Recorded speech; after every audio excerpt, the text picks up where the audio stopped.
Cute niya guys, oh.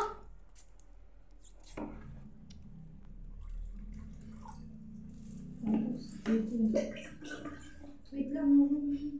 Hay ka dito. Huwag mo mabadyatin yan. Hay ka. Ano ba? Sa klase ko lang yan. Pinapalitan namin guys ang ano guys. Ang tubig. Nag-iisang beto. Hindi ko nga alam papakain ko dyan eh. Yan guys. Dig. Ay! Kinain niya yung kapatid niya. Gugutom daw siya. Kinain yung isa. Gago. Lala eh. Yung pala eh na ano niya na pala. Baka gusto niya siya mag-isa. Ayan guys, itatapon niya. Be, kailangan mo nang lumipat, be.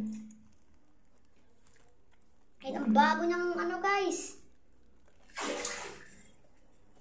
Daming tayo. Daming tae. Bigyan natin yung pagkain niya. May tubig yan guys, oh.